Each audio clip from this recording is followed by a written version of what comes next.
7வது வசனம். யோசுவா 3ஆம் அதிகாரம் 7வது வசனம்.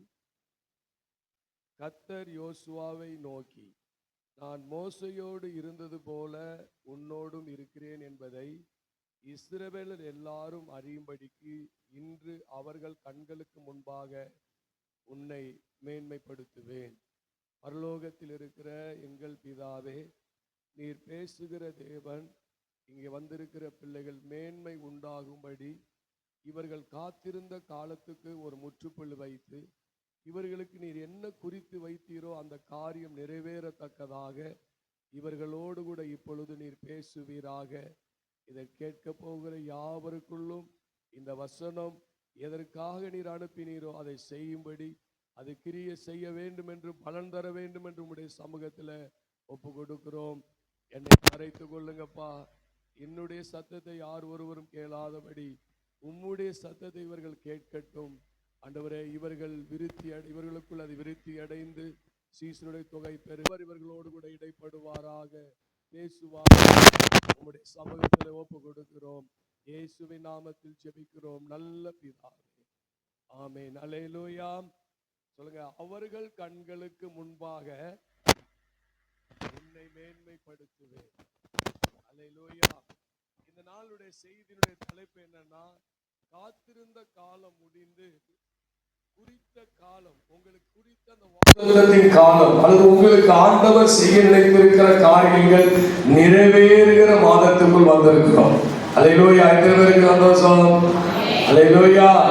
நீங்க இதுவரை என்ன பண்ணிருக்கீங்கன்னா பாத்தீங்கன்னா, வசனம் சொல்ல ஏசாயா 30:18, ஆனாலும் உங்களுக்கு இருக்கும்படி கர்த்தர் காத்திருப்பார், உங்கள் மேல் மனது உருகும்படி எழுந்திருப்பார். கர்த்தர் நீதி செய்கிற தேவன், அவருக்கு காத்திருக்கிற அனைவரும் பாக்கியவான்கள். ஏசாயா 30:19, சியோனை சேர்ந்த ஜனங்கள் எருசலேமில் வாசமாயிருப்பார்கள். இனி நீ அழுது கொண்டிராய், உன் கூப்பிடுதலின் சத்தத்துக்கு அவர் உருக்கமாய் இறங்கி அதை கேட்டவுடன் உனக்கு மறு உத்தரவு அருள்வார். அல்லேலூயா. 18 சொல்லப்பட்டிருக்கிறது, கர்த்தர் நமக்கு எதையாய் செய்யும்படி காத்திருப்பார் அப்படின்னு போட்டிருக்கு. காத்திருப்பார், மனது உருகும்படி எழுந்திருப்பார் அப்படின்னு சொல்லிருக்கு. அப்படி சொல்ற அப்ப காத்திருக்கிற கர்த்தருக்கு நீங்க காத்திருக்கும் போது காத்திருக்கிற யாவரும் பாக்கியவான்கள் அப்படி சொல்லப்படுது. அப்ப இதுவரையும் எனக்கு ஒரு இந்த காரியம் நடக்குமா என்று காத்திருந்தீர்கள். அப்ப 30 அதிகாரம் 19 சொல்றாரு, நீ இப்படி காத்திருந்த காலத்துல என்ன பண்ண, நீ அழுது கொண்டிரா, இனிமே அழுது கொண்டிருக்க மாட்டாய். இதுவரை நீ என்ன பண்ண, அழுது கொண்டிருந்த, இனி நான் என்ன செய்ய மாட்டேன், நீ அழுக மாட்டேன், நீ எருசலேமில் வாசமா இருப்ப அப்படின்னா. இதுவரை நீ அழிந்து இருந்து கொண்டிருக்கலாம், இனி உனக்கு நிலையான ஒரு வாழ்வை நான் என்ன செய்வேன், தருவேன். நீ என்ன பண்ண மாட்ட, அழுது கொண்டிருக்க மாட்டேன். நீ கூப்பிட்ட உடனே உனக்கு நான் என்ன பண்ணுவேன், நான் உடனே இறங்கி என்னுடைய சத்தத்துக்கு நான் என்ன பண்ணுவேன், மறு உத்தரவு அருள செய்வேன் சொல்றாங்க. என்ன சொல்றாங்கன்னா கவனிங்க, என் வாழ்க்கையில் இவ்வளவு காலம் என் கண்ணீர் தானா, எவ்வளவு காலம் எனக்கு இந்த கண்ணீர் அப்படி நினைக்கிறவர்கள் உண்டு இந்த இடத்துல. எனக்கு எல்லாமே இழப்பு தானா, எல்லாமே நஷ்டம் தானா, எல்லாமே துக்கம் தானா, எத்தனை காலம் தான் இதை அனுபவிக்கிறது. அதே மாதிரி நான் எவ்வளவு ஜெபம் பண்ணி பார்க்கிறேன், ஒரு ஜெபத்துக்கு ஒரு பதிலுமே வரலையே, எவ்வளவு ஆண்டுகளா நான் காரியத்துக்காக ஜெபிக்கிறேன் அப்படி சொல்றோம். அதே மாதிரி உலகத்துக்கு ஏற்ற பலனே இல்லையே, பல ஆண்டுகளா நான் என்ன செய்யறேன் பார்க்கிறேன், நான் உழைப்புக்கு ஏற்ற பலன் என் வாழ்க்கையில இல்ல, பிரயாசப்படுறதுக்கு ஏற்ற பலன் எனக்கு இல்ல. அது போல எத்தனையோ ஆண்டுகள் ஆச்சு திருமணமாகி, எனக்கு குழந்தை இல்ல, ஐயோ வயசு ஏறிக்கிட்டே போகுது, எனக்கு திருமண காரியம் வாய்க்கல. இப்படி பல காரியங்களிலே நீங்கள் காத்து கொண்டிருக்கலாம். அல்லேலூயா. எதிர்பார்த்து கொண்டிருக்கலாம். இன்னைக்கு இதுக்கு ஒரு முடிவு வருமா, நாளைக்கு ஒரு முடிவு வருமா, நாளைக்கு இது ஆயிடுமா, இந்த காரியம் நாளை கழிச்சு ஆயிடுமா. இப்படி ஒவ்வொரு மாதமும் வாக்குத்தத்தம் கேட்கும் போதெல்லாம் நம்மளுக்கு சந்தோஷமா இருந்துச்சு. அப்ப இந்த மாசத்துல நமக்கு இது நிறைவேறும் அப்படின்னு நினைச்சோம். அல்லேலூயா. நல்லா கவனிங்க, இந்த மாசத்தில் கர்த்தர் உங்கள் காத்திருந்த காலத்துக்கு ஒரு முற்றுப்புள்ளி வைத்து உங்களுக்கு ஒரு புதிய துவக்கத்தின் நாளாக, ஒரு மாதமாக, அல்லது உங்க வாழ்க்கையில என்ன குறிச்சாலும் நீ இதுதான் நடக்க போகுது வாழ்க்கையில, இதுதான் உன் எதிர்காலம், இதுதான் உன்னுடைய தரிசனம், இதுதான் உன்னுடைய நோக்கம் என்று உங்களுக்கு ஒருவேளை சொல்லி இருக்கலாம். அல்லது உங்களுக்கு நோக்கமே இல்லாமல் கூட நீங்க வாழலாம். உங்களுக்கு ஒரு புதிய துவக்கத்தை அல்லது உங்களுக்கு குறித்த காரியத்தை நிறைவேற்றுகிற மாதத்துக்குள்ள வந்திருக்கிறீங்க. இனி நீங்க அழ மாட்டீங்க, இனி நீங்க கலங்க மாட்டீங்க, நீங்க இனிமே திகைக்க மாட்டீங்க, இனி நீங்க பயப்பட மாட்டீங்க. உங்களுக்கு இந்த மாசத்திலிருந்து புதிய புதிய வாசல்கள் திறக்கப்படுகிறது. திருமணத்துக்கான வாசல் திறக்கப்படுகிறது, குழந்தைக்கான வாசல் திறக்கப்படுகிறது, வேலைக்கான வாசல் திறக்கப்படுகிறது, தொழிலுக்கான வாசல் திறக்கப்படுகிறது. அல்லேலூயா. இந்த புதிய மாதம் உங்களுக்கு குறித்ததை நிறைவேற்றுகிற மாதம். காத்திருந்த காலத்துக்கு முடிவு உண்டாகிவிட்டது. நீங்க பயப்பட வேண்டிய அவசியம் இல்லை. அல்லேலூயா. பயப்பட வேண்டிய அவசியம் இல்லை. பாருங்க, யோபு சொல்றாரு 23ஆம் அதிகாரம் 8வது வசனத்துல, இதோ நான் முன்னாக போனாலும் அவர் இல்லை, பின்னாக போனாலும் அவரை காணேன். வாசிக்கலாமா? யோபு 23:8. இதோ நான் முன்னாக போனாலும் அவர் இல்லை, பின்னாக போனாலும் அவரை காணேன். பாருங்க, சொல்றாரு இப்ப கடவுளை நான் பார்க்க முடியல அப்படின்னு சொல்றாரு. என் கூடவே அவர் இருந்தது போல இருந்துச்சு, இப்ப என் வாழ்க்கையில அவரை காண என் கூட இருக்கிறார் என்ற சந்தேகத்தோடு அவர் சொல்லுகிறார். சொல்றார் அவர் 23:9. இடது புறத்தில் அவர் கிரியை செய்தும் அவரை காணேன், வலது புறத்திலும் நான் அவரை காணாதபடிக்கு ஒளிந்திருக்கிறார். பாருங்க, அவர் இருக்கிறாரு, ஆனா என் வலது பக்கத்துல கிரியை செய்யறாரு, ஆனா அவரை நான் பார்க்க முடியல. ஆனா என் வலது புறத்துல அவரை காணாதபடி அவர் என்ன பண்ணிருக்கிறாரு?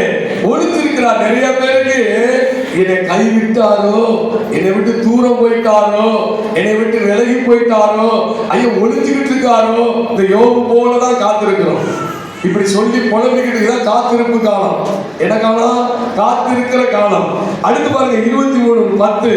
ஆனாலும் நான் போகும் வழியை அவர் அறிவார், அவர் என்னை சோதித்த பின் நான் பொன்னாக விளங்குவேன். அவர் என்ன சொல்ற? காத்திருப்பு காலத்துல அவர் எப்படி இருக்குன்னு சொல்றாரு.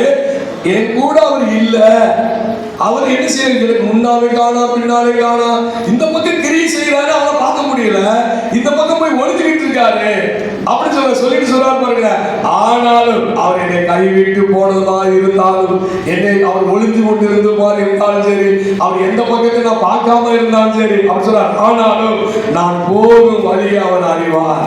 அல்லேலூயா. நீங்க எந்த நிலையில இப்ப இருக்கிறீங்க என்பதை அவர் என்ன பண்ணுவாரு? அறிவார். நீங்க எந்த பாதையில போயிட்டு இருப்பீங்க என்பதை என்ன செய்வாரு? அறிவார். ஐயோ என்னால தாங்க முடியல, இந்த வேதனை தாங்க முடியல, இந்த வியாதி தாங்க முடியல, இந்த பிரச்சனை தாங்க முடியல, நான் எப்படி இதை தப்பிக்க போறேன்னு சொல்லி நீங்க அறிந்து கொண்டிருக்கலாம். ஆனா அவர் அதை அறிந்திருக்கிறார். அவர் எதை செஞ்சிருக்கிறார்? அறிந்திருக்கிறார். அவர் சொல்றார் பாருங்க 11வது வசனத்துல, என் கால்கள் அவர் அடியை பற்றி பிடித்தது, அவருடைய நெறியை விட்டு நான் சாயாமல் அதை கை கொண்டேன். வாசிக்கலாம், 14 வரை வாசிக்கலாம். அவர் உதடுகளின் கற்பனைகளை விட்டு நான் பின் வாங்குவதில்லை, அவருடைய வாயின் வார்த்தைகள் எனக்கு வேண்டிய ஆகாரத்தை பார்க்கிலும் அதிகமாய் காத்து கொண்டேன். அவரோ வென்றால் ஒரே மனமாய் இருக்கிறார், அவரை திருப்பத்தக்கவன் யார்? அவருடைய சித்தத்தின்படி எல்லாம் செய்வார், எனக்கு குறித்திருக்கிறதை அவர் நிறைவேற்றுவார். இப்படிப்பட்டவைகளை இன்னும் அநேகம் அவரிடத்தில் உண்டு. அல்லேலூயா. இப்ப யோபு காத்திருப்பு காலம். இந்த காத்திருக்கிற காலத்துல அவருடைய செயல்பாடுகள் எப்படி இருக்குது பாருங்க. இது மாதிரி நம்ம செயல்பாடு இருக்கு.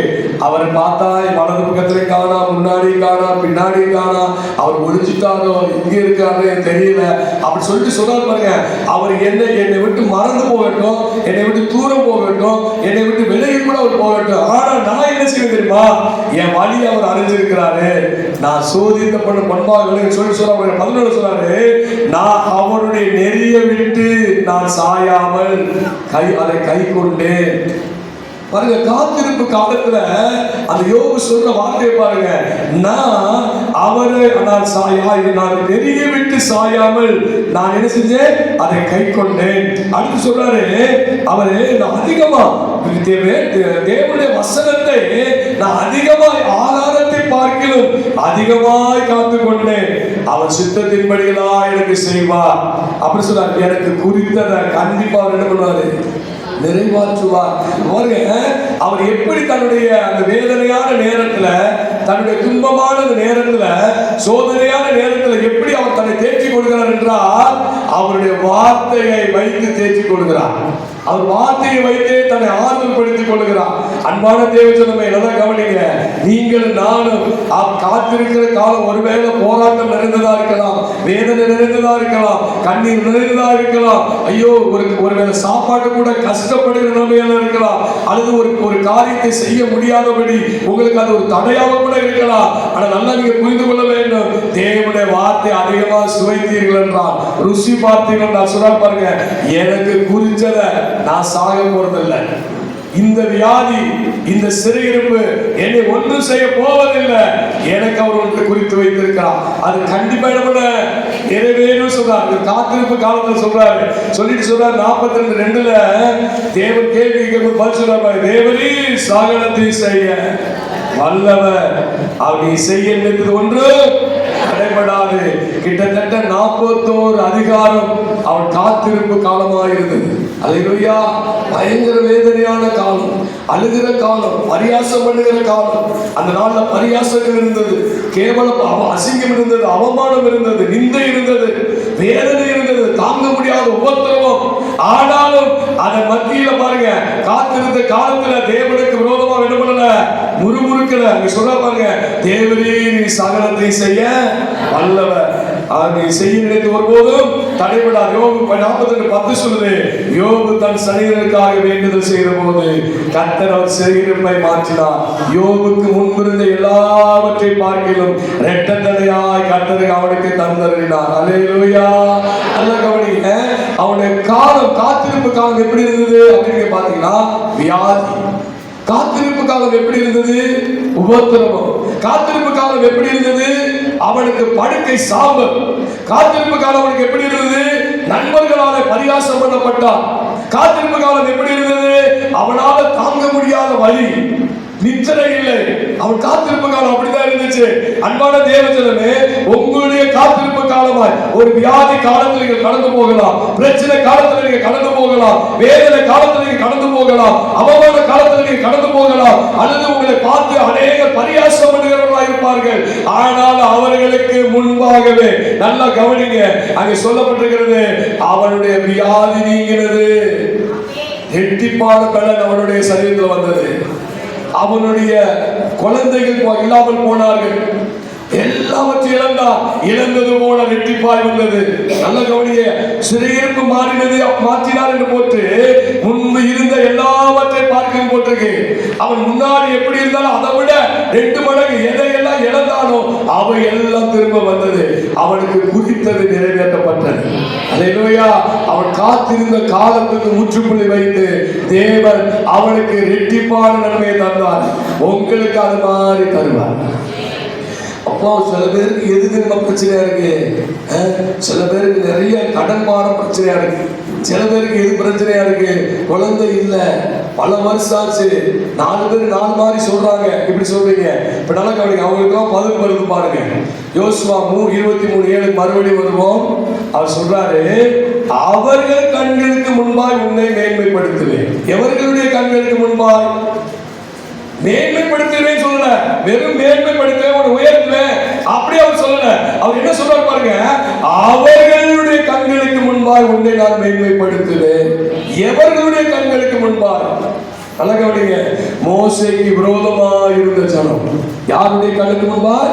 மோசேக்கு விரோதமாய் இருந்த ஜனங்களுடைய கண்களுக்கு முன்பாய். சரிங்களா? மோசே கிட்ட ஒரு தண்ணி இல்லைன்னா கல் எடுக்கிறான். சரிங்களா? ஒரு சாப்பாடு இல்லைன்னா என்ன செய்யலாம்? கல் எடுக்கலாம். எப்படி அற்புதங்களை பார்த்தவர்கள், எப்படி அதிசயங்களை பார்த்தவர்கள், நல்லா கவனிங்க, எப்படிப்பட்ட நன்மைகளை பெற்றவர்கள், எப்படிப்பட்ட உயர்வுகளை பெற்றவர்கள்.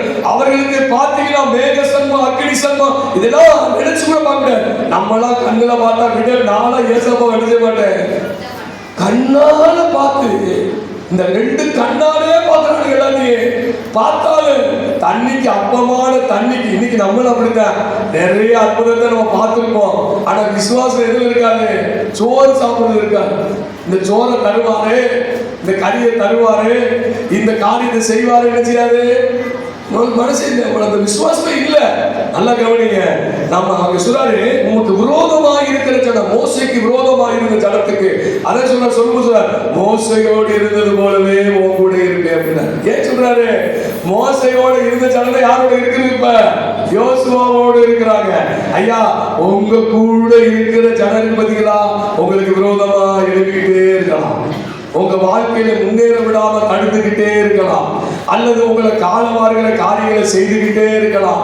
அப்படிப்பட்ட ஜனங்களுக்கு முன்பாய் கர்த்தர் உங்களை மேன்மைப்படுத்துவார். அல்லேலூயா. இதுவரையும் உங்களை தடுக்கிற ஜனங்கள் இருந்திருப்பாங்க, கால வார்த்த ஜனங்கள் இருந்திருப்பாங்க, உங்களுக்கு விரோதமா எழுப்புகிற ஜனங்கள் இருந்திருப்பாங்க. அதனால நீங்க காத்திருக்கிற காலங்களை கடந்து போயிருக்கலாம். ஆனா உங்களுக்கு ஆண்டவர் முன்குறித்திருக்கிற ஒருவராலும் தடை செய்ய முடியாது. தேவன் உங்களுக்கு நியமித்திருக்கிற காரியங்களை ஒருத்தர் பறித்துக் கொள்ளவோ முடியாது. அல்லேலூயா. அப்ப யாரை யோசுவாவை சொல்றாரு? யாருக்கு முன்பாக மேன்மைப்படுத்துவேன் அப்படிங்கிறாரு? மோசேக்கு விரோதமா இருந்தா பாரு, அந்த ஜனத்தை நான் மேன்மைப்படுத்துவேன். ஏன்னா நீங்க 1ஆம் அதிகாரத்தை வாசி பாருங்க.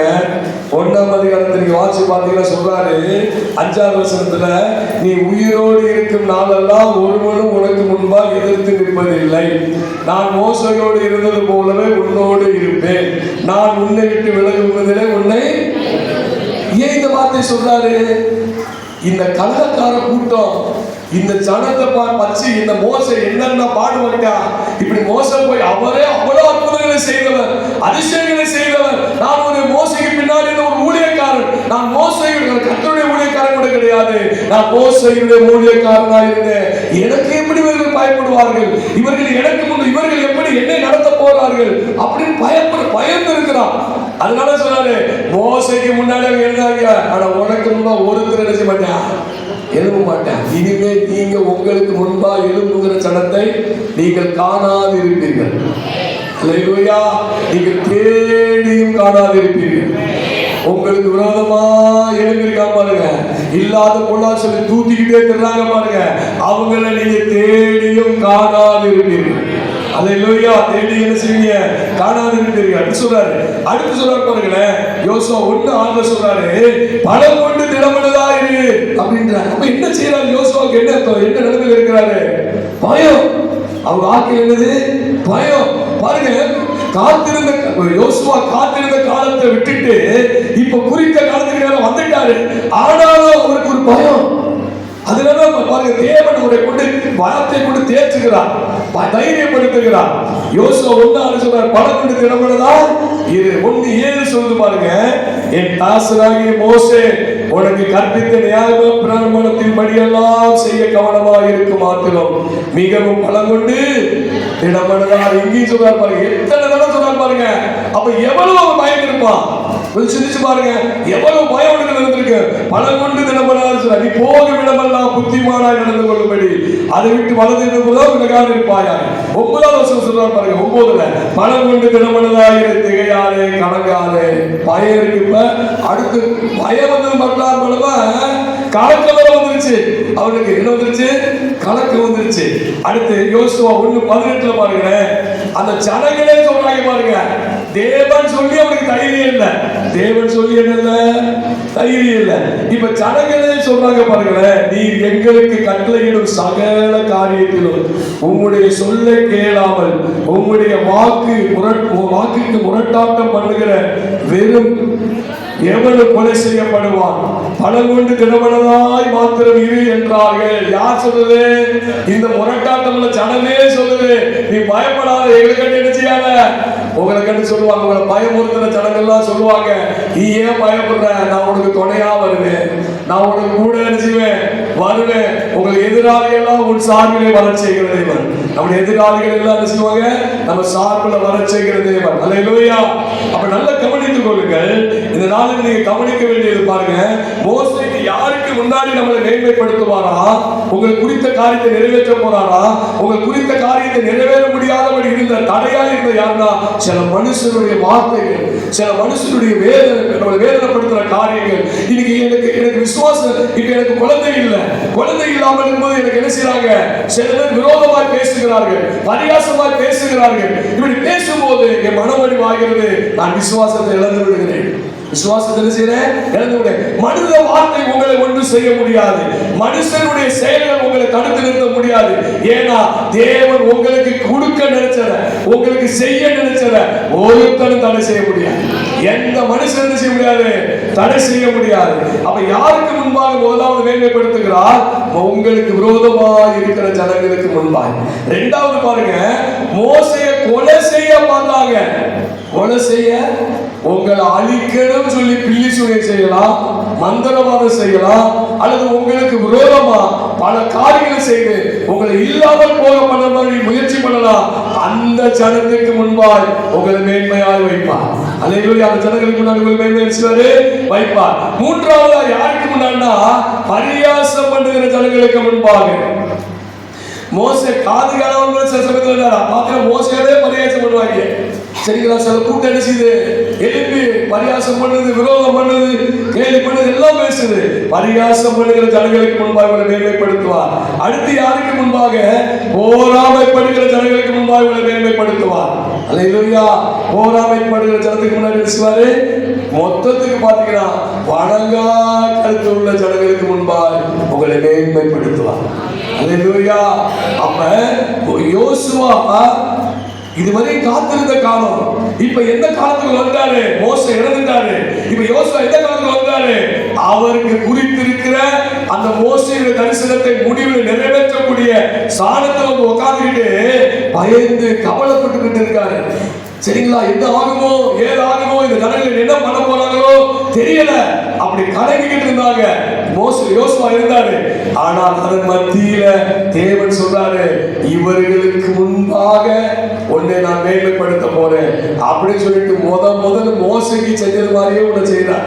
செங்கடல் ரெண்டா செய்து இங்க என்ன பண்ணுது? யோர்தான் நல்ல கவியை கிடக்கிற தண்ணி ரெண்டா பிரிஞ்சிருக்கலாம். ஆனா ஓடி வர தண்ணி என்ன செஞ்சா? அப்படியே கூச்சி நின்னுச்சா. இப்ப பாருங்க, யோசுவா அப்படி சொன்னதை செஞ்சவனு கூஞ்சி நின்றா. இப்ப எல்லாருக்கும் என்ன வந்துரு? நீங்க பாருங்க, எங்கேயாவது யோசுவாவுக்கு எதிர்த்து யாராவது பேசுற வார்த்தை இருக்குதா? மோசேக்கு எதிர்த்து பேசுறது இருக்கிறான். அதனால கவனிங்க, குறித்த காலம் நிறைவேறிச்சுனா உங்களுக்கு ஒருவன் விரோதமா எழும்ப நிக்க முடியாது. ஒருத்தர் என்ன செய்ய முடியாது, எழுப்பி நிக்க. உங்களுக்கு குறிச்சிருக்கிற காரியம் நிறைவேறுவதற்கு தடையா இவன் எழுப்ப முடியாது. அது நிறைவேறியே ஆகணும். ஒருவேளை நீங்க தடையா இருந்தா தான் வேற ஒருவரால் என்ன செய்யாது, தடையராது. அதனால கவனிங்க. அப்ப ஆண்டவர் சொல்றாரு, யோசுவா கிட்ட சொல்லும்போது சொல்றாரு, அவனை தைரியப்படுத்தி பலப்படுத்தி அந்த குறித்த காலத்துக்கு நேரம் அவன் என்ன செய்யறாரு, கொண்டு வந்து சொல்றாரு, நீ உன்னை அவர்களுக்கு முன்பாய் மேன்மைப்படுத்தி நான் என்ன செய்வேன், உயர்த்துவேன். நீங்க கவனிச்சு பாருங்க. 21:45 கர்த்தர் இஸ்ரவேல் குடும்பத்துக்கு சொல்லியிருந்த நல்வார்த்தைகள் எல்லாம் ஒரு வார்த்தை தவறி போகவில்லை, எல்லாமே நிறைவேறிற்று. எல்லாமே என்ன பண்ணிருச்சு? அப்ப யோசுவா ஒரு குறிப்பிட்ட காலம் காத்திருந்து கொண்டிருந்தார். ஆனா அதுல அவன் சோர்ந்து போகவில்லை. அப்பொழுது மோசே இருந்தாலும் மோசைக்காக வைராக்கியம் பண்ணி எழுப்பின காரியங்கள் உண்டு. ஆனா நல்ல கவனிங்க, அந்த யோசுவா அவனுடைய காத்திருப்பு காலத்துல பயம் இருந்தாலும் அவனை தைரியப்படுத்தினாரு. ஆனால் அதுக்கு பின்னாடி அவனுடைய காலம் செயல்பட்ட போது ஒருவனால என்ன செய்யல, எதிர்த்து நிற்கல. அவனுக்கு குறித்த காலம் எல்லாம் நிறைவேறிச்சு. அதே போல உங்களுக்கு குறித்திருக்கிற அந்த காலம் எல்லாம் என்ன செய்ய நிறைவேறு. கர்த்தர் உங்களுக்கு சொன்ன வார்த்தைகள் எல்லாம் என்ன செய்ய நிறைவேறு. உங்க வாழ்க்கையில தேவனுடைய வாக்குத்தத்தங்கள் என்ன செய்ய நிறைவேறு. பக்கத்துக்கு பார்த்து சொல்லுங்க, மகளா ஒரு தடவை நல்ல ஒரு குலுக்கி நீங்க இனி அழமாட்டீங்க. இனி ஒரு காத்திருப்பு காலம் முடிஞ்சிருச்சு. உங்களுக்கு இப்ப தேவன் கொடுத்த வாக்குத்தத்தம் நிறைவேறுகிற காலம் வந்துருச்சு. அதனால சந்தோஷமா இருங்க, மகிழ்ச்சியா இருங்க. ஏதோ பேருக்கு அல்ல, கர்த்தருடைய வார்த்தை ஜீவன் உண்டு, வல்லமை உண்டு. அது அனுப்புன காரியத்தை செய்யாமல் என்ன செய்யாது, விரும்பாது. உங்களுக்கு வாக்குத்தத்தம் நிறைவேறுகிற காலம், உங்களுக்கு தேவன் குறித்து இருக்கிற காலம் நிறைவேறுகிறது. அல்லேலூயா. சரிங்களா? இப்ப நல்லா கவனிங்க. இந்த வாக்குத்தத்தம் எல்லாம் எனக்கு எப்படி குறித்த காலம். இப்ப நான் காத்திருப்பு காலத்துல இருந்து இப்ப குறித்த காலத்துல வந்துட்டீங்கன்னு சொல்றீங்க, எனக்கு அது நிறைவேற போகுதுன்னு சொல்றீங்க. எப்படி அது நிறைவேறும்? எப்படி அது நிறைவேறும்? நல்லா கவனிங்க. எப்படி நிறைவேறும்? தேவன் என்ன செய்யறாரு, முதல்ல யோசுவா கிட்ட சொல்றாரு, என் நியாயப்பிரமாணம் உன் வாயை விட்டு என்ன செய்யக்கூடாது, பிரியக்கூடாது. நீ இவைகள்லாம் ஜெயிக்கணும்னு நினைச்சா நீ தைரியமா இருந்து செயல்படணும்னு நினைச்சா, நீ உன் காரியத்தை புத்தியா செய்யணும்னு நினைச்சா, நீ என்ன பண்ணணும்? என் நியாயப்பிரமாணம் வாயை விட்டு என்ன செய்யக்கூடாது? விலகக்கூடாதுன்ற. இப்ப பாருங்க, அண்ணாளுக்கு நம்ம பார்த்தோம் எப்படி குழந்தை வந்துச்சுன்னு சொல்லி. ஆனா இப்ப பாருங்க, நான் இன்னொரு வசனத்தை சொல்ல விரும்புகிறேன். 1 சாமுவேல் 1:17. அதற்கு ஏறி சமாதானத்துடைய போ, நீ இஸ்ரவேலின் தேவனிடத்தில் கேட்ட உன் விண்ணப்பத்தின்படி அவர் உனக்கு கட்டளையிடுவாராக என்றான். கட்டளையிடுவாராக என்றான். நல்ல பக்கத்தில் பார்த்துருங்க. யாராவது குழந்தை இல்லாமல் இருந்தா அவங்கள பார்த்து சொல்லுங்க பார்க்கலாம். ஓ விண்ணப்பத்தின்படி உனக்கு ஆக கடவுது. சரிங்க, பக்கத்துக்கு பார்த்து சொல்லுங்க. வீட்டில் யாராவது இருப்பாங்க, சொல்லுங்க பக்கத்துக்கு பார்த்து, ஓ விண்ணப்பத்தின்படி உனக்கு ஆக கடவுது. ஒரு உற்பத்தி காலத்துல உனக்கு ஒரு குழந்தை, உற்பத்தி காலத்துல அடுத்த மார்ச் மாதம் ஓ மடியில ஒரு ஈசாக்கு இருப்பான். அவங்கள பார்த்து சொல்லுங்க, என்னைய பார்த்து சொல்லுங்க, அவங்கள பாருங்க, யாராவது இருப்பாங்க. நீங்க சும்மா சொல்லுங்க, கையை பிடிச்சு சொல்லணும். அல்லேலூயா, ஆமென். குழந்தைய பார்த்து நல்லா கையை பிடிச்சி சந்தோஷப்படுங்க. குழந்தை இல்லைன்னு கலக்காதப்பா. உனக்கு இதுவரை யாரும் உனக்கு அழுக வச்சிருக்கலாம், உன்னை ஒவ்வொரு நாளும் துக்கப்படுத்திருக்கலாம். ஆனா உன் மடியில ஒரு ஈசாக்கு தகவல்வா. எப்ப? மார்ச் மாதம் இதே 1ஆம் தேதி நீ ஈசாக்க கையில ஏந்துவ. சுமப்பல்ல, ஒத்துலல்ல, கையில ஏந்துவ. அல்லேலூயா, விசுவாசம் இருக்கா? அல்லேலூயா. சரி, நல்லா கவனிங்க. இவர் சொல்றாரு, இவர் ஜெபம் பண்றான். அண்ணாள் என்ன பண்றா? ஜெபம் பண்றான். ஜெபம் பண்ணிட்டு இருக்கும் போது அழுது இது கூட ஊத்துன உடனே பாருங்க, ஏன்னா நீ குடிச்சு விட்டு வந்து இங்க வந்து குழம்பிட்டு இருக்க அப்படின்னு அந்த ஊழியக்காரர் கேட்கிறாரு. அவ சொல்ற, அப்படி இல்லைன்னா நான் மனசுலேயே இதயத்தில் இருக்கிற ஊத்திக்கிட்டு இருக்கேன்னு சொல்றான். சொன்ன உடனே பாருங்க, இது ஏன் வாயிலிருந்து வருது பாருங்க வார்த்தை. இதான் ரொம்ப முக்கியம். வாயிலிருந்து வர்ற வார்த்தைய நீங்க 15வது 18வது சொல்ல பார்க்கலாம். அப்பொழுது அவள், உம்முடைய அடியாளுக்கு உம்முடைய கண்களிலே தயை கிடைக்க கடவுது என்றாள். பின்பு அந்த ஸ்திரீ புறப்பட்டு போய் போஜனம் செய்தாள். அப்புறம் அவள் துக்க முகமாய் இருக்கவில்லை. அல்லேலூயா. கர்த்தரிடத்திலிருந்து ஒரு வார்த்தை வந்த உடனே அவ ஜெபம் பண்ணதா. நீங்க ஜெபம் பண்ணீங்க குழந்தைக்காக, அது மாதிரி ஒரு வேலைக்காக ஜெபம் பண்ணீங்க, ஒரு தொழில் தொடங்க ஜெபம் பண்ணீங்க. ஆமா, ஜெபம் பண்ண இது நடக்குமா நடக்காதுன்னு கேள்வி இருக்கு. ஆனா அடுத்த செகண்ட்ல வருது அவனுக்கு, ஓ தேவனுடைய வார்த்தை ஏலின் வாயிலிருந்து வருது. ஓ விண்ணப்பத்தின்படி உனக்கு ஆயக்கடவுள் சொன்ன உடனே அவ எந்திரிச்சு என்ன பண்ணா? போய் சாப்பிட்டு துக்கமுகமா இருக்கவில்லை, தேவனுடைய வார்த்தையை விசுவாசித்தார். நல்லா கவனிங்க. இதுவரை உங்களுக்கு 7 வருஷம் 8 வருஷம் 5 வருஷம் 4 வருஷம் நீங்க காத்திருந்து சோர்ந்து போய் வேதனைப்பட்டிருக்கலாம். குழந்தைக்காகவோ திருமணத்துக்காகவோ அல்லது உங்கள் தொழில் காரியங்களுக்கோ வேலை காரியத்துக்கோ நீங்க சோர்ந்து போயிருக்கலாம். ஆனா கர்த்தருடைய வார்த்தையை இன்னைக்கு நான் சொல்றேன், என் வாயிலிருந்து வர்ற தேவனுடைய வார்த்தையை நீங்க விசுவாசிங்க.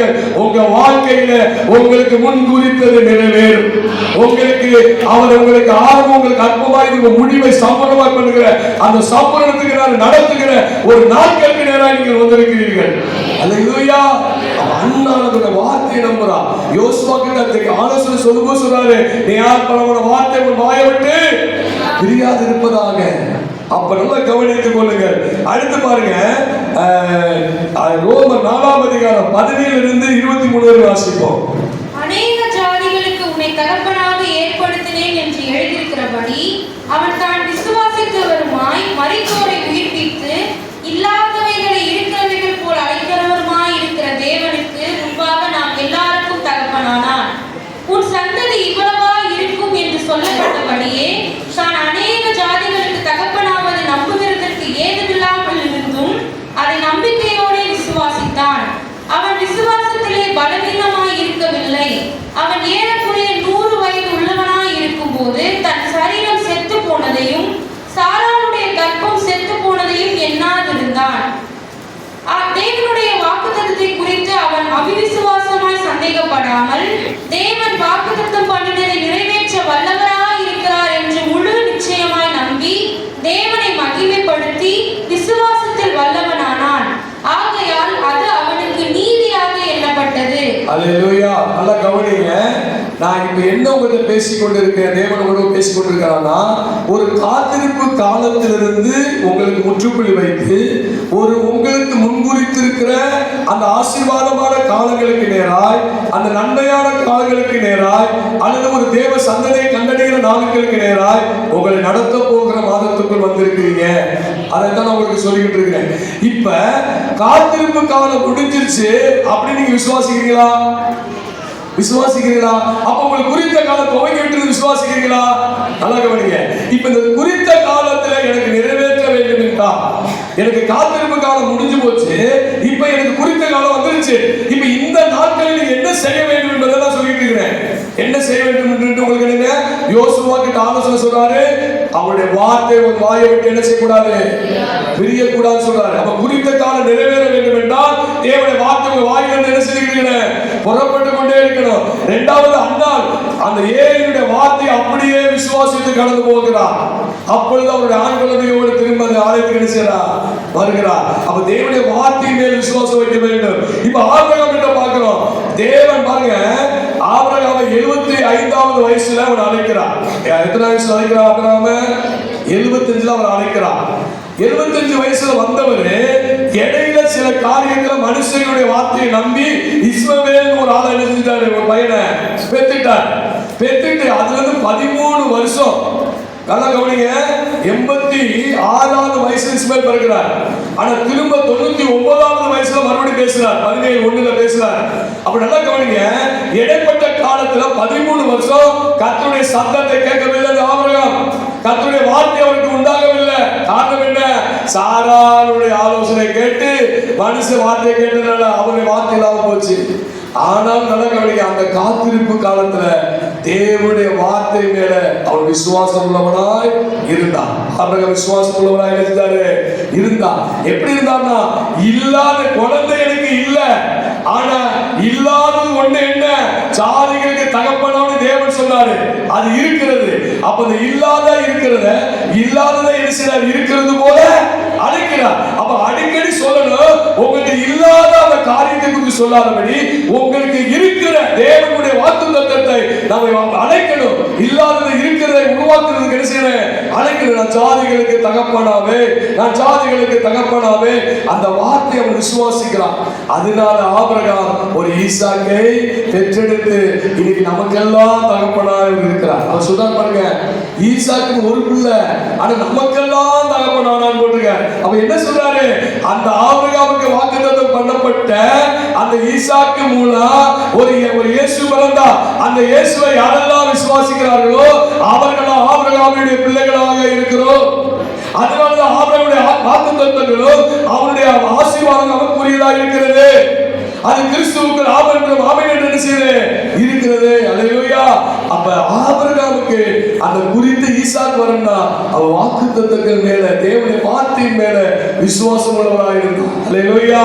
அவர் சொல்றாரு, அதை நம்புவதற்கு ஏதுமில்லாதது. உங்களுக்கு வேற டாக்டர் சொல்லிருக்கலாம், இனி குழந்தைக்கு வாய்ப்பே இல்லை, உன் வயசு கூடி போச்சு அப்படிலாம் சொல்லிருக்கலாம். கர்ப்பம் செத்து போன கர்ப்பத்தை உயிர்ப்பிக்க கூடுமானால் உங்க கர்ப்பம் லேசானது. அல்லேலூயா. உங்க கர்ப்பத்தை நீர் கட்டி இருக்கலாம், நீர் கட்டி யாருக்கா கடந்து போயிருக்கு, கர்த்தருடைய அற்புதத்தை பார்ப்பீங்க. அல்லேலூயா. நீர் கட்டி உங்க கர்ப்பப்பையில நீர் கட்டி யாருக்கு கடந்து போச்சு தெரியாது, ஆனா யாரோ ஒருவருக்கு கரைஞ்சு போயிருச்சு. நீங்க டாக்டரை செக் பண்ணும்போது டாக்டர் சொல்லுவாங்க அது இல்ல. ஒருவேளை ஆளுகளை கவனிங்க, உங்க வாழ்க்கையில தேவனுடைய வாக்குத்தத்தத்தை மட்டும் நீங்க என்ன செய்யணும், நம்பணும். அடுத்து பாருங்க, எல்லாம் நம்ம என்ன செய்யணும், பெற்றுக்கொள்கிற காலத்துக்குள்ள தான் நம்ம இருக்கிறோம். பெற்றுக்கொள்கிற காலத்துக்குள்ள என்ன செய்யணும், நம்ம இருக்கிறோம். அதனால நம்ம அஜாக்கிரதையா இருக்க கூடாது. தேவனுடைய வாக்குத்தத்தத்தை பெற்று தேவனுக்காக நம்ம வாழ்ந்து நல்ல ஆசீர்வதித்து இந்த பூமியில மற்றவங்களுக்கு சாட்சியாக இருக்கணும். ஆசீர்வாதத்துல சாட்சியாக இருக்கணும், பரிசுத்தத்தில் சாட்சியாக எல்லா நிலையிலும், பரிசுத்தத்தில் மட்டும் இல்ல எல்லா நிலையிலும் நாம் சாட்சியாக செய்யணும், நிக்கணும். பாருங்க, ஏன் நான் இப்ப சொன்னேன் பாத்தீங்களா, 85 நிறைவேறுன்னு சொன்னேன். அது மாதிரி நமக்கு காத்திருப்பு காலம் ஒண்ணுமே இல்ல. நம்ம தான் காத்திருப்பு காலத்தை உருவாக்கி வச்சிருக்கோம். சரிங்களா? நமக்கு தான் உபத்திர காலம் ஒண்ணு உருவாக்கி வச்சிருக்கிறோம். பாருங்க, ஏன் நமக்கு காத்திருப்பு காலம் இல்ல அப்படின்னு நான் சொல்ல போகிறேன். யோவான் 19:28 வாசிப்போம். அதன் பின்பு எல்லாம் முடிந்தது என்று இயேசு அறிந்து வேத வாக்கியம் நிறைவேறத்தக்கதாக தாகமாய் இருக்கிறேன் என்றார். அல்லேலூயா. அவர் நமக்காக எல்லாவற்றையும் செய்து முடித்தார். சரிங்களா? நமக்காக இருந்தாரு, எல்லாவற்றையும் செய்து முடிச்சுட்டா, ஒன்று பாக்கி வைக்கல. மனுக்குலத்துக்கு வேண்டிய எல்லா ஆசீர்வாதங்கள், சுகம், ஆதரவு, எல்லா பாதுகாப்பு, அவங்களுக்கு வேண்டிய எல்லா காரியத்தையும் அவர் என்ன பண்ணிட்டாரு? நிறைவேற்றி முடிச்சிட்டாரு. இனி நீங்க நிறைவேற்ற வேண்டிய அவசியம் இல்லை. நல்லா கவனிங்க, அதை விசுவாசித்தா போதும். அல்லேலூயா. அதை நீங்க விசுவாசித்தா போதும். அவர் சொல்ல பாருங்க, வேத வாக்கி நிறைவேறத்தக்கதா நான் தாகமா இருக்கிறேன், இதெல்லாம் நிறைவேறணும், அதுதான் என் தாகம் அப்படின்றாரு. எல்லாம் முடிஞ்சு போச்சு. என்னென்ன முடிஞ்சு போச்சு? நியாயப்பிரமாணம் 613 எவன் ஒருவன் செய்கிறானோ அவனுக்கு தான் ஆசீர்வாதம், அவனுக்கு தான் பாதுகாப்பு, அவனுக்கு தான் சுகம். ஆனா அந்த 613 இயேசு என்ன பண்ணிட்டார்? சிலுவையில நிறைவேற்றி முடிச்சிட்டார். அதனாலதான் சொல்ற, காத்திருப்பு காலம் நமக்கு ஒன்று இல்லை, நமக்கு குறித்த காலம் எப்பொழுதுமே வாக்குத்தத்தம் நிறைவேறுகிற காலம், எப்பொழுதுமே நம்ம வாழ்க்கையில் ஆசீர்வதிக்கப்பட்டிருக்கிற காலம், எப்பொழுதுமே சுகமா இருக்கிற காலம். அதை விசுவாசித்து நாம் பெற்றுக்கொள்ள வேண்டும். அதை விசுவாசித்து என்ன செய்யணும்? பெற்றுக்கொள்ள வேண்டும். பாருங்க, கலாத்தியர் 3:13 சொல்கிறது, மரத்திலே தூக்கப்பட்ட எவனும் சபிக்கப்பட்டவன் என்று எழுதியிருக்கிறபடி கிறிஸ்து நமக்காக சாபமாகி, பாருங்க எதுக்காக சாபமானார் போட்டு பாருங்க, நியாயப்பிரமாணத்தின் சாபத்துக்கு நம்மை நீங்களாக்கி மீட்டுக் கொண்டார். 613 கட்டளைகளிலே, பிரமாணங்களிலே, கற்பனைகளிலே ஏதோ ஒன்று நான் தவறும் போது அது எனக்கு சாபமாய் மாறுகிறது. அதனால இயேசு அந்த 613 நியாயப்பிரமாண கற்பனைகளை அவர் என்ன செய்யறார்? அதுக்கு நீங்களாக்கி, அந்த 613க்கு நீங்களாக்கி நமக்காக அவர் சாபமானாரு. எதுக்கு சாபமானாரு? அப்படி அடுத்த வசனம் சொல்கிறது, ஆபிரகாமுக்கு உண்டான ஆசீர்வாதம் கிறிஸ்து இயேசுவினாலே புறஜாதிகளுக்கு வரும்படியாக ஆவியை குறித்து சொல்லப்பட்ட வாக்குத்தத்தத்தை நாம் விசுவாசத்தில் பெறும்படிக்கு இப்படி ஆயிற்று. இப்படி ஆயிற்று வார்த்தை ரொம்ப முக்கியம். அந்த எப்படி பாருங்க, விசுவாசத்தை பெற்றுக் கொள்ளும்படி அவர் சாபங்கள் எல்லாம் நியாயப்பிரமாணத்தில் நம்ம மீட்டுக் கொண்டார். பார்த்தீங்களா? எதுக்கு? நாம் ஆசீர்வாதத்தை, ஆபிரகாமுக்கு உண்டான ஆசீர்வாதத்தை, ஆபிரகாமுக்கு உண்டான வாக்குத்தத்தங்களை நாம் பெற்றுக்கொள்ளும்படி என்ன பண்ணுச்சுன்னா, நாம் விசுவாசத்தில் பெறும்படிதானே அவர் நமக்காய் சாபமானார். அதனால காத்திருப்பு காலம் நமக்கு முடிந்து போனது. நமக்கு குறித்த காலம் நிறைவேறுகிற காலத்துக்குள்ள வந்திருக்கிறோம், ஆசீர்வாதத்தினுடைய காலத்துக்குள்ள வந்திருக்கிறோம், சுகத்தின் காலத்துக்குள்ள வந்திருக்கிறோம், பரிசுத்தத்தின் காலத்துக்குள்ள வந்திருக்கிறோம், நீதிமானாய் வாழக்கூடிய காலத்துக்குள்ள வந்திருக்கிறோம். அல்லேலூயா. நல்லா கவனிச்சு கொள்ளுங்க. அப்ப நம்ம விசுவாசித்து தான் இதை நமக்கு குறிச்ச காலத்தை நிறைவேற்ற பெற்றுக்கொள்ள முடியும். நாம் விசுவாசத்தினால செய்யலாம் பெற்றுக்கொள்ள முடியும். அல்லேலூயா. இன்னொரு மொழிபெயர்ப்பு போட்டு பாருங்க, நம் மீது சட்டங்களானது சாபம் போட்டு உள்ளது. சட்டமானது நமக்கு என்ன போட்டுக்கா? சாபம் போட்டு உள்ளது. ஆனால் கிறிஸ்து பாவங்களை, சாபத்தை விலக்கிவிட்டார். தன்னையே அவர் சாபத்துக்கு உள்ளாக்கி கொண்டார். எப்பொழுதும் ஒருவனது சரீரம் மரத்திலே தொங்க விடப்படுகிறதோ அவனே சாபத்துக்கு உள்ளாகிறான் என்று எழுதப்பட்டிருக்கிறது. கிறிஸ்து இதை செய்தார். அதனாலே தேவனுடைய ஆசீர்வாதம் அனைத்து மக்களுக்கு கிடைத்தது. தேவன் ஆபிரகாமை ஆசீர்வதிப்பதாக வாக்கு கொடுத்திருக்கிறார். இந்த ஆசீர்வாதம் இயேசு கிறிஸ்துவின் மூலமாய் தான் வருகிறது. இயேசு மரித்தார். அதனால் தேவனுடைய வாக்குறுதியின்படி பரிசுத்த ஆவியை பெற்றோம். விசுவாசத்தின் மூலம் நாம் வாக்குறுதிகளை பெறுகிறோம். அல்லேலூயா. அப்ப நல்ல கவனிங்க, நான் மறுபடியும் சொல்லுகிறேன், நமக்கு காத்திருப்பு காலம் முடிந்து விட்டது. காத்திருப்பு காலம் என்னன்னா, நிறைய வேதனை, நிறைய அழுகை, கண்ணீர், கவலை, போராட்டம், கடன் பிரச்சனை, வறுமை, தரித்திரம், இதெல்லாம் என்னைக்குடா மாறும்? ஐயோ, நான் தொழில் செஞ்சேன், தோல்வி, நஷ்டம், எல்லாம் இழந்து போன நிலைமை, வேலையை இழந்துட்டேன், அதை இழந்துட்டேன், இதை இழந்துட்டேன், இதுதான் எங்க நிலைமையா? இதுதான் தொடருமா? இதுதான் நான் வாழ்நாள் கூட அனுபவிக்கணுமா? இந்த காலத்துக்கு ஒரு முற்றுப்புள்ளி வைக்கிற ஒரு நாட்களுக்குள்ள இந்த மாசத்தில் கடந்து வந்திருக்கிறோம். இனி ஒரு நாள் நமக்கு தேவன் முன்குறித்திருக்கிற, தேவன் நமக்கு வாக்கு பண்ணி இருக்கிற, தேவன் நமக்கு செய்ய நினைச்சிருக்கிற அந்த காரியங்கள் நிறைவேறுகிற மாதத்துக்குள் வந்திருக்கிறோம். அல்லேலூயா. அப்ப அந்த காலத்தில் நிறைவேறதுக்குள்ள அதை பார்க்கும்பொழுது யோசுவா கிட்ட பார்க்கிறோம், அவன் யாராருக்கு முன்னாடி மேன்மைப்படுத்தப்பட்டான், அவனுக்கு குறித்த அந்த மேன்மை எப்படி வந்தது? பொல்லாதவர்கள் மத்தியில, பகைத்தவர்கள் மத்தியில, விரோதமாயிருந்த ஜனங்களுக்கு மத்தியில, பரியாசம் பண்ணின ஜனங்களுக்கு மத்தியில, போராமை கொண்ட ஜனங்களுக்கு மத்தியில, வணங்காக்கத்துல ஜனங்களுக்கு மத்தியில யோசுவாவை அவன் மேன்மைப்படுத்தினார். அதனால உங்களை என்னையும் எப்படிப்பட்ட சூழ்நிலைகள் இருந்தாலும் உங்களை என்னையும் நம்மளை மேன்மைப்படுத்தி வைப்பார். அல்லேலூயா. நம்ம உயர்த்தி வைப்பார் என்பதை நம்ம பார்த்தோம். அப்ப யோசுவா கிட்ட தேவனுடைய வார்த்தை கொண்டு தைரியப்படுத்தி அவனை என்ன செய்றாரு? அவனுக்கு ஒரு ஆலோசனை சொல்றாரு. உங்களுக்கு காத்திருப்பு காலம் முடிந்து உங்களுடைய வாழ்க்கையில குறித்த காலம் நிறைவேற வேண்டும் என்றால் நீங்கள் என்ன செய்ய வேண்டும்?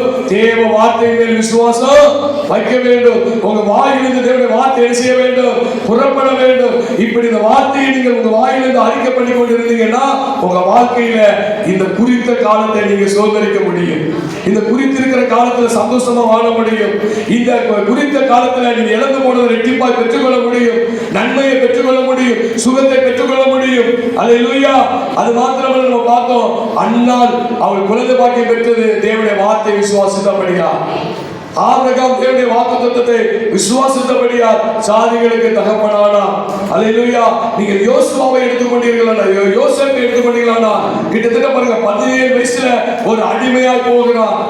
13 வருஷம், கிட்டத்தட்ட 13 வருஷம், 30 வயதாகும் போது அவன் அதிபதியாய் மாறான். 13 வருஷம் அவன் வாழ்க்கை அடிமைத்தனம், அவனுடைய வாழ்க்கை உபத்திரவம், அவன் வாழ்க்கை சிறையிருப்பு, அவன் வாழ்க்கையில ஒரு சுதந்திரம் இல்லாத ஒரு வாழ்க்கை, எல்லாம் காத்திருந்த காலம் அது 13 வருஷம்.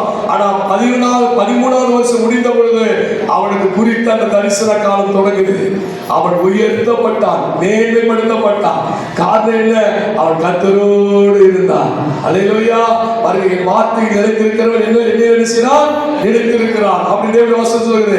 அப்ப தேவ வார்த்தையை நீங்களா நிலைத்திருக்கும் போது நமக்கு மேன்மை என்ன செய்ய வரும். அல்லேலூயா. அதுவரை நம்ம தேவ வார்த்தையை விசுவாசித்தால் குறித்த காலம் நிறைவேறும் என்பதை நம்ம பார்த்தோம். மூன்றாவதாக நம்ம என்ன பார்த்தோம்னா, நாம் எல்லாருக்கும் காத்திருப்பு காலம் ஒன்று கிடையாது. நமக்கு எல்லாம் குறித்த காலம் ஒன்று மட்டும்தான் இருக்கிறது. எப்படி அதை நான் சொன்னேன் பாருங்க. இயேசு யோவான் 19:28 எல்லாம் முடிந்தது என்று சொல்கிறார். கலாத்தியர் 3:13 நியாயப்பிரமாண சாபத்துக்கு நம்மை நீங்களாக்கி மீட்டுக் கொண்டார் என்று சொல்கிறார். எதற்கு மீட்டுக் கொண்டார்? நாம் ஆபிரகாமின் ஆசீர்வாதத்துக்கு வாக்குத்தத்தத்துக்கு பங்குள்ளவர்களாகும்படி அதை விசுவாசத்தில் பெரும்படியாக அவர் சாபமானார் என்பதை நம்ம பார்த்தோம். அதனால கவனிங்க, இதனால உங்க வாழ்க்கையில் இருக்கிற துக்கத்தையும் துயரத்தையும் நினைத்து அழுது கொண்டு இருக்காதீங்க. தேவனுடைய வார்த்தை உங்களை குறித்து என்ன சொல்கிறது? உங்களுக்கு என்னென்னலாம் தருவேன் என்று ஆண்டவர் சொல்லி இருக்கிறார். என்னென்ன காரியங்களெல்லாம் உங்களுக்கு வைத்து போயிருக்கிறார். அவர் சிலுவையில் நமக்கு என்னென்னலாம் செய்து முடிச்சார், எந்தெந்த காரியத்தெல்லாம் பெற்று தந்தார், அதை எல்லாம் நம்ம அறிந்து அதை விசுவாசித்து நம்ம வாழ்க்கையில நம்ம அதை அறிக்கை பண்ணுவோமானால் அந்த ஆசீர்வாதத்துக்கு சொந்தக்காரர்களாக நம்ம மாற முடியும். இனி நீங்க அழுது கொண்டிருக்க வேண்டிய அவசியம் இல்லை. நீங்க கண்ணீர் வடித்துக் கொண்டிருக்க வேண்டிய அவசியம் இல்லை. நீங்க துக்கமாக இருக்க வேண்டிய அவசியம் இல்லை. நீங்கள் விரும்பினது நீதிமானுக்கு விரும்பினது கொடுக்கப்படும். நீதிமானுக்கு விரும்பினது கொடுக்கப்படும். அல்லேலூயா. நீங்க என்ன விரும்புகிறீர்களோ அவர்களுக்கு கொடுப்பார். ஏன்? நான் நீதிமான், அவர் இரத்தத்தினால் நீதிமானாக்கப்பட்டிருக்கிறேன். அவருடைய இரத்தம் என்பது நீதிமானாக என்ன செய்திருக்கு? மாற்றி இருக்கிறது. அல்லேலூயா. அவருடைய வார்த்தையை விசுவாசிக்கும் போது அது எனக்கு நீதியாக எண்ணப்படுகிறது. ஆகவே அந்த நீதிமான் படைய போல செழிப்பான். அந்த நீதிமான் கேதுரு போல வளர்ப்பான். லிபோனில் உள்ள கேதுரு போல வளருவான். அல்லேலூயா. அதனால நீங்க செழிக்கிறது மாத்திரமல்ல, நீங்க வளரவும் செய்வீங்க. வளருவது மாத்திரமல்ல, நீங்கள் பரவவும் செய்வீங்க. அதற்காக தான் சிலுவையில் அந்த பாடுகள், அந்த வேதனைகள், அந்த துக்கங்கள், அந்த அவமானங்கள், அந்த பரியாசங்கள் எல்லாம் உங்களுக்கு எனக்காக சிலுவையில இவை எல்லாம் சுமந்து நமக்காக எல்லாவற்றையும் செய்து முடித்தார். இதை விசுவாசித்தீங்கன்னா உங்கள் துக்கம் சந்தோஷமாய் மாறும். உங்கள் துக்க நாட்கள் முடிந்து போனது. உங்களுக்கு சொன்ன நல்வார்த்தை ஒன்றும் நிறைவேறாமல் போவதில்லை. எல்லாவற்றையும் நிறைவேற்றி முடிப்பார். அல்லேலூயா. நம்ம எல்லாம் ஜெபம் பண்ணுவோம். எங்களை நேசிக்கிற நல்ல தகப்பனே, அருமையான வேலை இதில் இந்த இடத்தில் வந்திருக்கிற உங்களுடைய பிள்ளைகள் அநேக வாழ்க்கையிலே மனுஷருடைய சத்தங்களை கேட்டு சூழ்நிலைகளை பார்த்து தங்கள் வாழ்க்கையில நாணம் இல்லாமல் நடந்த காரியங்கள் வந்த இழப்புகளை நினைத்து தாங்கள் புழுகிக் கொண்டு புலம்பிக் கொண்டு அழுது கொண்டிருக்கிற ஆண்டவரே, அப்படிப்பட்ட காலங்களை காத்திருந்து இன்னைக்கு தேவன் செய்வார், நாளைக்கு தேவன் செய்வார் என்று கலங்கி கலங்கி கலங்கி காத்திருந்த காலத்துக்கு நீர் முற்றுப்புள்ளி வைப்பீராக. ஒரு முற்றுப்புள்ளி உண்டாவதாக, ஒரு முற்றுப்புள்ளி உண்டாவதாக. இனி இவர்கள் வாழ்க்கையில் இழப்பு இல்லை, இனி இவர்கள் வாழ்க்கையில் அழுகை இல்லை, இனி துக்கம் இல்லை, இனி பலரை இல்லை, இனி சந்தோஷம், இனி சமாதானம், இனி பிள்ளை பேர் உண்டாகும், இனி பிள்ளை பேர் உண்டாகும், இனி பிள்ளை பேர் உண்டாகும். இந்த 4 நபர்களும் இயேசுவின் நாமத்திலே அடுத்த மார்ச் முதல் வாரம் ஞாயிற்றுக்கிழமை என்று ஒரு ஈசாக்கை சுமந்து வருவார்களாக. இந்த கற்பம் இந்த நாளிலிருந்து 10 மாதங்கள் கற்பத்திலே குழந்தையை சுமப்பதாக இயேசுவின் நாமத்தினாலே. தகப்பனே, உடைய அற்புதங்கள் நடப்பதாக. இந்த இடத்தில் வியாதியோடு வந்து நிற்கிற பிள்ளைகள் இனி வியாதியை காணாதிருப்பார்களாக, பிறவிடத்தை காணாதிருப்பார்களாக, வேதனையை காணாதிருப்பார்களாக. இனி சரீரத்தில் சுகம், இனி சரீரத்தில் ஆரோக்கியம். இந்த வார்த்தையை அனுப்பி இவருடைய சரீரத்தில் ஆரோக்கியம் வருவதாக இயேசுவின் நாமத்தினாலே. இயேசுவின் நாமத்தில் இவர்கள் ஜாதிகளுக்கு கடன் கொடுப்பார்களாக. இந்த நாள் யாரெல்லாம் வெட்டி வேலை என்று சொல்லி பேர் எடுத்துக் கொண்டு வந்திருக்கிறார்களோ, இவன் வேலை வெட்டி இல்லாதவன் என்று சொல்லி பரிகாசத்தோடு வந்திருக்கிறார்களோ, இயேசுவின் நாமத்தில் இப்பொழுது தேவன் எனக்கு தந்த அதிகாரத்தின்படி சொல்லுகிறேன். தேவனுடைய நாவில ஜீவனும் மரணமும் இருக்கிறது. அந்த ஜீவனை கொண்டு நான் சொல்லுகிறேன், கர்த்தருடைய வார்த்தையை கொண்டு சொல்லுகிறேன். இயேசுவின் நாமத்தில் இவருடைய காரியம் ஜெயமாய் இருக்கட்டும். தானியேலை போல இவர்கள் பரியாசம் வந்த ஜனத்துக்கு மத்தியிலே, இவர்களை கேலி வந்த ஜனங்களுக்கு மத்தியிலே இவர்களுக்கு ஒரு நல்ல உயர்வான மேன்மையான வேலை கிடைப்பதாக இயேசுவின் நாமத்தில். தகப்பன் அற்புதம் செய்வாராக, அற்புதம் செய்வாராக.